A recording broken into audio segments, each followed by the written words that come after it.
STP workers union जिंदाबाद जिंदाबाद जिंदाबाद। एसटीपी वर्कर्स यूनियन जिंदाबाद। नहीं चलेगा, मजदूरों का शोषण नहीं चलेगा, नहीं चलेगा, नहीं चलेगा। हमारी मांगे पूरी करो, पूरी करो, पूरी करो, पूरी करो। श्रम कानूनों को लागू करो, लागू करो, लागू करो, श्रम कानूनों को लागू करो, लागू करो, लागू सभी एसटीपी को फैक्ट्री एक्ट में लागू करना होगा, करना होगा, करना होगा, सभी एसटीपी को फैक्ट्री एक्ट में पंजीकृत करना होगा, करना देनी होगी, देनी होगी, सभी प्रकार के सुरक्षा उपकरण देने होंगे, देने होंगे, देने होंगे।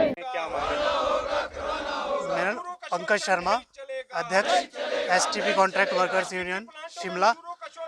और आज ये जो धरना प्रदर्शन शिमला जल प्रबंधन निगम लिमिटेड के बाहर चल रहा है, इसमें हमारी 16 से 17 मांगे हैं, जिसमें मुख्यतः जो मांगे हैं, जो सुप्रीम कोर्ट का निर्णय है समान काम का समान वेतन, उस डिमांड को लेकर भी हम आज पहुंचे हैं। उसके बाद जो सुप्रीम कोर्ट का 12 मार्च 2024 को एक निर्णय आउटसोर्स कर्मचारियों के हक में आया है, जो कि उनको रेगुलर किया गया है, उस डिमांड को लेकर भी हम आज यहाँ पहुँचे हैं। उसके बाद जो अगली हमारी मुख्य डिमांड है कि जो हमारे पावर प्लांट्स के वर्कर हैं या टनल में जो काम करने वाले वर्कर हैं, उनको आम मजदूरी से 50% एक्स्ट्रा जो मजदूरी मिलती है। उसी तरह जो सीवरेज ट्रीटमेंट प्लांट्स पर जो लोग काम करते हैं, वो भी बहुत कठिन परिस्थितियों में करते हैं, जहाँ बहुत सी बीमारियां फैलने का खतरा रहता है और बहुत सारी गैसें वहाँ उत्पन्न होती है। तो उस डिमांड को लेकर भी आज हम यहाँ पहुँचे हैं कि हमें 50% अधिक वेतन दिया जाए। उसके बाद जो फैक्ट्री एक्ट के दायरे में हम एसटीपी को लाने का एक डिमांड यहाँ पर लेके आए हैं कि हमारे जो एसटीपीज है वो 24 घंटे 365 दिन काम करते हैं, और जो लाइट वहाँ यूज़ होती है वो भी 3 फेज़ की लाइट यूज़ होती है, और उसके साथ वहाँ जो गंदा पानी आता है उसको हम साफ़ पानी करके प्रोडक्शन वहाँ करते हैं। उसके साथ साथ वहाँ ऑर्गेनिक खाद का भी प्रोडक्शन होता है।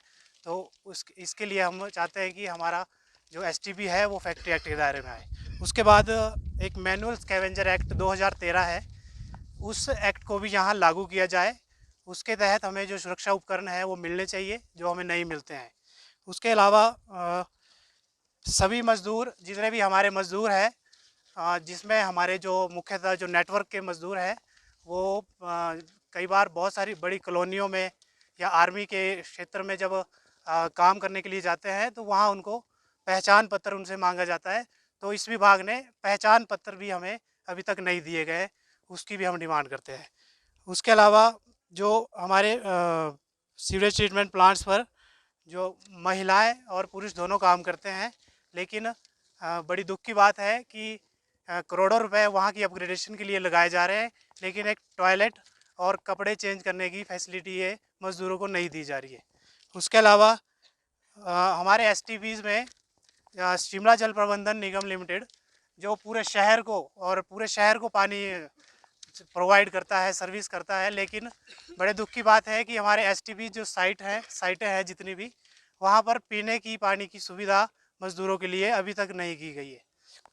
उसके अलावा स्टाफ क्वार्टर वहाँ पर बने हुए हैं, जो 20 साल पुराने हो चुके हैं, उनकी मरम्मत और उसमें पानी की फैसिलिटी हो गई, लाइट की फैसिलिटी, वो भी एक हमारी डिमांड है, उसको भी दुरुस्त किया जाए।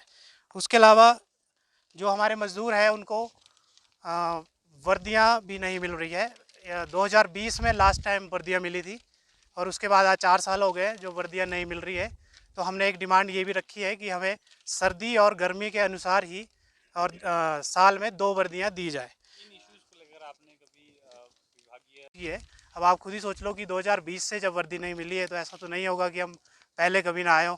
कई बार टेबल टॉक भी हो चुका है, बहुत सारी चीज़ें हो चुकी है, तभी आज हमें इस प्रदर्शन के माध्यम से यहाँ पहुँचना पड़ा, जब हमारी मांगों को नहीं सुना गया। उसके बाद क्या रणनीति रहेगी कि अगर आज भी गौर नहीं किया गया तो किस तरह से आंदोलन को तेज करेंगे, क्या करेंगे? जैसा कि अभी हमारी अगर कोई बातचीत यहाँ पर होती है, तो जो भी निर्णय अंदर से मतलब जो पदाधिकारी लेंगे, ऐसे तो हमारा शाम तक बैठने का यहाँ प्रोग्राम है।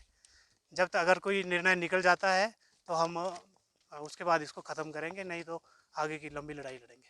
अपने क्षेत्र के रिपोर्टर या पंचायत रिपोर्टर बनने का सुनहरा अवसर, संपर्क करें या व्हाट्सएप करें 8894521702। Email anantgyan.tv@gmail.com।